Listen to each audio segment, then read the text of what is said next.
నీ పక్కకేనా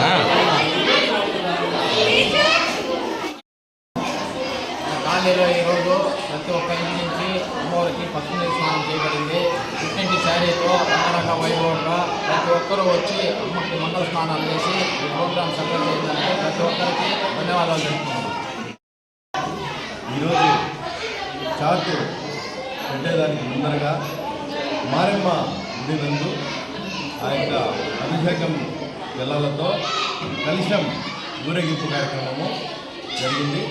ఇందులో భాగంగా ఇక్కడ ఈ పసుపు నీళ్ళతో ప్రతి ఒక్కరూ అమ్మ దగ్గరికి వచ్చి అక్కడ తెచ్చినటువంటి ఆ కలశం జలాలతో మరియు ఈ యొక్క పసుపు నీళ్ళతో అమ్మవారికి అభిషేకం చేయడం జరిగింది. అదేవిధంగా ఇప్పుడు ఈరోజు చాట కార్యక్రమంలో ప్రథమ భాగంగా ఇది జరుగుతుంది. అదేవిధంగా ఈరోజు 12 గంటల రాత్రికి అక్కడ మన అల్లగంగమ్మ గుడి గంటావూరు నుండి అమ్మవారి గంటావూరు కాలనీకి వచ్చి చేరుకుంటుంది. ఈ యొక్క కార్యక్రమాన్ని ప్రతి ఒక్కరూ జయప్రదం చేయవలసిందిగా కోరుతున్నాను. నమస్కారము.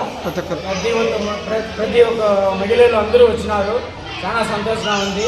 ప్రతి ఒక్కరు మళ్ళా సాయంత్రం స్టార్ట్ కార్యక్రమం అందరికీ రావాల్సిందిగా మరీ కోరుతున్నాము. గంటావూరు కాలనీ అందరికీ ప్రతి ఒక్కరికి పేరున్న నమస్కారాలు. ఈరోజు రాత్రి 12 గంటలకు సాటు కార్యక్రమము జరుగును. నల్లగంగమ్మ ప్రాంతం నుంచి గంటావూరు మీదుగా కాలనీ చేరుకుంటుంది. ఈరోజు అమ్మవారి అభిషేక కార్యక్రమం నుండి వచ్చి అమ్మవారికి అభిషేకం చేయడం జరిగింది. నైట్ 12 గంటలకు ఈరోజు నైట్ 12 గంటలకు గంగచాటు కార్యక్రమం జరుగుతుంది. ప్రతి ఒక్కరూ రావాలి.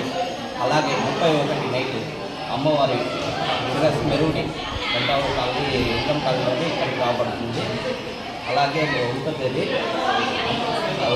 ఆదివారం అమ్మవారి విశ్వరూప దర్శనం జరుగుతుంది. ప్రతి ఒక్కరు రావాలి. అలాగే 2వ తేదీ మార్నింగ్ అమ్మవారి పెళ్లి కార్యక్రమం జరుగుతుంది.